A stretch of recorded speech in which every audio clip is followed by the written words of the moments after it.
दोस्तों, ये कहानी एक ऐसे लड़के की जिंदगी पर आधारित है जिसकी माँ नहीं थी। ममता की तलाश में वो इधर उधर भटकता फिरता था और फिर एक दिन उसे स्कूल की टीचर मिली जो उसे अपना बेटा समझती थी। लेकिन उस टीचर को माँ समझना उसे इतना भयानक पड़ा कि जिसे सुनकर भी रूह कांप उठती है। आपसे गुजारिश है कि कहानी को पूरा सुनिएगा। बहुत ही दर्दनाक कहानी है। मेरा बेटा था वो। हाँ, मैंने जन्म तो नहीं दिया, लेकिन उसको मैंने सगी माँ से बढ़कर प्यार दिया था।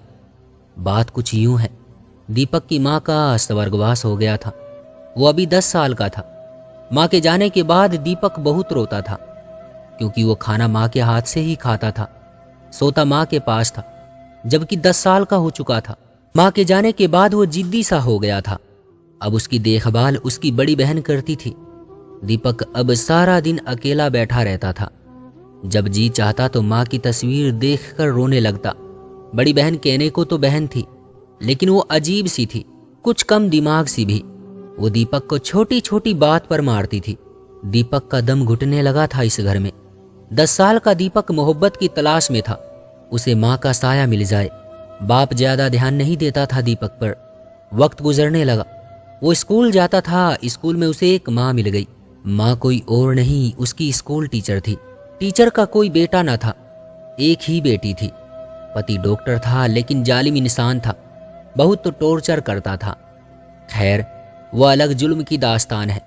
दीपक गंदे से कपड़े पहने स्कूल आया। बाल बिखरे हुए थे। टीचर जानती थी दीपक की माँ की मृत्यु हो चुकी है। टीचर ने दीपक को पास बुलाया। दीपक डरा सहमा सा, चेहरे पर चोट का निशान था।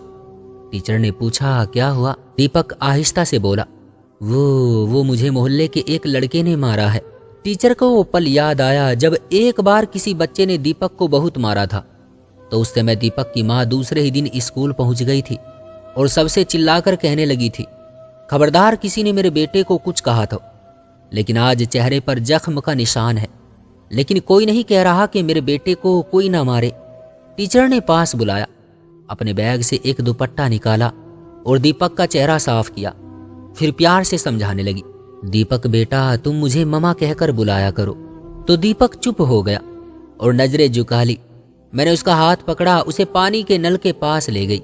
उसका मुंह हाथ धुलाया। वो बहुत प्यारा लग रहा था। स्कूल से छुट्टी हुई, वो अपने घर चला गया।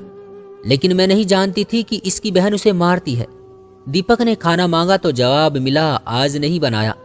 जिद करने लगा, मुझे खाना दो। बहन ने 2 थप्पड़ मारे। रोता हुआ सो गया। दूसरे दिन स्कूल आया। मैं दूसरी क्लास में थी। दीपक मेरी क्लास के बाहर थोड़ा सा दूर खड़ा हुआ मुझे देख रहा था। मैंने इशारे से अपने पास बुलाया, उसके सर पर हाथ रखा, प्यार से पूछा, क्या हुआ है? पहली बार उसने मुझे ममा कहा। आहिस्ता से बोला, ममा, मेरे सर में दर्द हो रहा है। मैंने जब महसूस किया तो उसको बुखार था और बहुत तेज था। मैंने उसे अपनी कुर्सी पर बैठाया, जल्दी से क्लास खत्म की और उसको लेकर डॉक्टर के पास चली गई। दीपक को 103 बुखार था। मैं गुस्सा होने लगी। बहन को जब पता था इतना तेज बुखार है तो स्कूल भेजने की क्या जरूरत थी। मेडिसिन ली, उसके साथ उसके घर चली गई, क्योंकि हम एक ही कॉलोनी के थे। दीपक के घर पहुंची तो घर में दीपक के बड़े भाई भी मौजूद थे। मैंने उनको सारी बात बताई और समझाया कि दीपक का ख्याल रखा करे। इतना कहकर मैं घर लौटने लगी। दीपक मेरी तरफ हसरत भरी निगाहों से देखने लगा।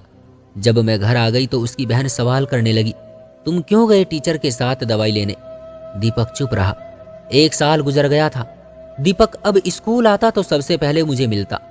वो अब 11 साल का हो गया था, लेकिन एक अजीब काम करता था। घर से पराठा ले आता था और मेरे हाथ से खाता था। स्कूल में 1-2 बार प्रिंसिपल ने मुझे मना भी किया कि स्कूल में सुबह सुबह तुम इसे लेकर बैठ जाती हो, ये गलत बात है। मेरा घर पास में ही था स्कूल से। फिर दीपक को मैंने कहा, तुम घर आ जाया करो। अब दीपक बैग लेकर मेरे घर आ जाता, मेरे हाथ से नाश्ता करता, फिर मेरे साथ ही स्कूल जाता। दीपक को माँ की मोहब्बत चाहिए थी। वो मेरी थोड़ी सी देखभाल से अब खुश रहता। मैं पैदल चलकर स्कूल जाया करती थी।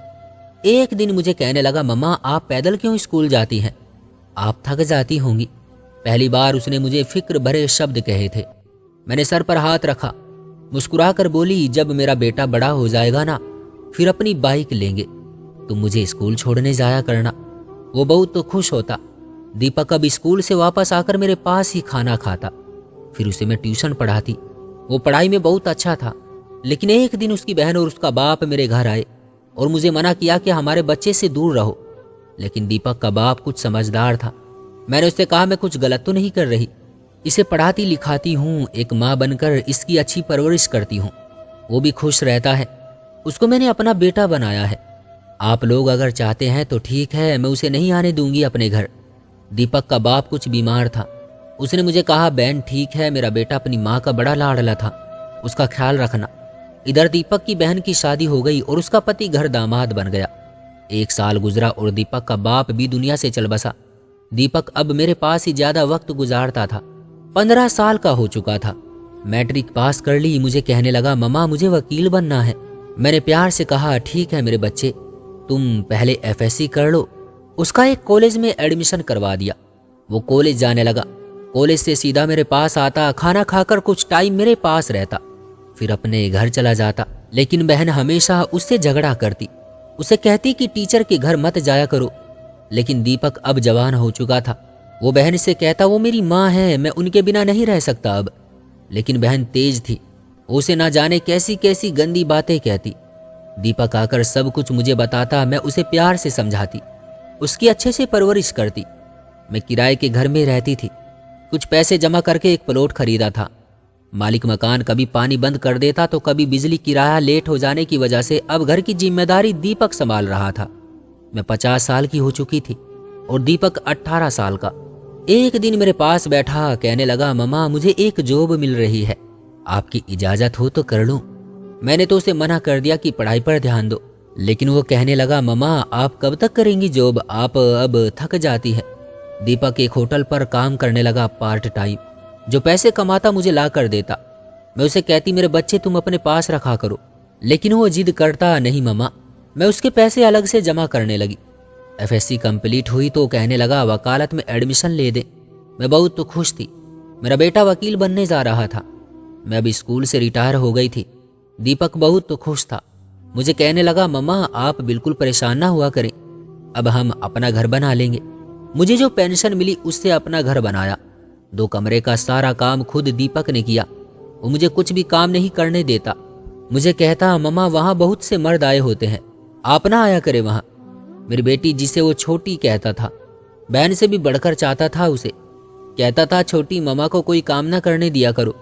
मैं बहुत खुश होती थी। भगवान ने मुझे बेटा दिया, लेकिन एक बात अभी भी बच्चों वाली थी उसकी। 18 साल का हो चुका था, लेकिन खाना मेरे हाथ से ही खाता था। घर बनकर पूरा हो गया तो बहुत तो खुश था। सारा सामान खुद शिफ्ट किया अपने घर में। उसने अपने कुछ पैसे जमा करके एक बाइक भी खरीद ली थी। बहुत खुश था। लेकिन एक दिन मेरे पास आया तो कुछ परेशान सा था। मैंने जब पूछा तो रोने लगा। मेरी बड़ी बहन ने घर जायदाद सब अपने और अपने पति के नाम करवा ली है और अब वो हमें घर में नहीं रखना चाहती। मैंने दीपक को प्यार से समझाया, परेशान ना हो। दीपक आदत का बहुत अच्छा था। हर कोई उसकी तारीफ करता, वो हर किसी से दोस्त की तरह बातें करता। हाँ, कभी कभी मैं उसे किसी बात पर डांट भी देती थी। फिर मुस्कुरा कर कहता, मम्मा गुस्सा आप पर बिल्कुल अच्छा नहीं लगता। फिर अपनी गलती की माफी भी मांगता। दीपक ने मुझे जिंदगी दी थी, मेरा बहुत ख्याल रखता। दीपक की बातें मेरे दिल को सुकून देती थी। मेरी ढाल बन गया था। छोटी बहन को कभी अकेले बाहर ना जाने देता। उसकी उम्र अब 19 साल हो चुकी थी। मैं बीमार रहने लगी। मेरा ब्लड प्रेशर हाई हो गया। दीपक मुझसे गुस्सा होने लगा। मम्मा कितनी बार कहा है कुछ ना सोचा करें, ऊपर वाला हमारे साथ है ना, आप क्यों परेशान होती हैं। जब मैं एक दिन बहुत बीमार हो गई तो मेरा सर अपनी गोद में रखकर सर दबा रहा था और डॉक्टर से कह रहा था, डॉक्टर साहब मेरी माँ को मुझसे अलग ना करना, मैं अपनी मम्मा के साथ जीना चाहता हूँ। मेरी बहुत तो फिक्र करता था और सच बताऊं तो उसका इतना एहसास देखकर ही मैं तंदुरुस्त हो जाती थी। फिर मुझे याद आया जब मेरा पति मुझ पर जुल्म करता था, मुझे बहुत मारता था क्योंकि उसे कोई और पसंद आ गई थी और मुझसे जान छुड़ाना चाहता था। फिर आखिर में मुझसे तलाक लेकर आज़ाद हो गया। मैं दीपक को समझाया करती थी, मेरे बच्चे मर्द की खूबसूरती क्या होती है जानते हो। तो दीपक चुप हो गया। मैंने उसे बताया, मर्द का हुस्न उसका व्यवहार है। मर्द की असलियत जाननी हो तो देखो कि उसका अपनी पत्नी के साथ क्या व्यवहार है। अगर वो अपनी पत्नी को गालियां देता, मारता पीटता है तो मर्द नहीं बेजमीर कुत्ते होते हैं ऐसे। और खूबसूरत मर्द खूबसूरत व्यवहार के मालिक होते हैं। वो अपनी पत्नी को अगर सर का ताज नहीं कहते तो वो पांव का जूता भी नहीं समझते। अपनी पत्नी की इज्जत करते हैं और ऐसे मर्द राजकुमार होते हैं। मैं जो उसे समझाना चाहती थी वो खूब समझ जाता था। वो कहता, ममा आपकी परवरिश का मान रखूंगा, कभी आपका सर नहीं झुकने दूंगा। ममा आप आज वेजिटेबल बिरयानी बनाना, मैं शाम को आऊँगा। वो अपने घर चला गया। जब घर पहुंचा तो उसकी बहन उसके साथ झगड़ने लगी। इतना झगड़ा हुआ कि उसकी बहन और बहनोई ने उसे बहुत मारा। बहन उसे गंदी गंदी बातें कहने लगी। तुमने माँ के नाम पर माशूका रखी हुई है, तुम माँ के रिश्ते को दाग लगा रहे हो, तुम बेगैरत इंसान हो। दीपक चिल्लाकर बोला, दीदी भगवान के लिए ऐसा ना कहो, वो मेरी माँ है, माँ के बारे में ऐसा ना बोलो। बहन की आवाज़ सुनकर मोहल्ला इकट्ठा हो गया। बहन सारे मोहल्ले वालों से कहने लगी, ये दरिंदा माँ के नाम पर इश्क करता है। जब दीपक ने ये शब्द सुने तो बेहोश होकर जमीन पर गिर गया।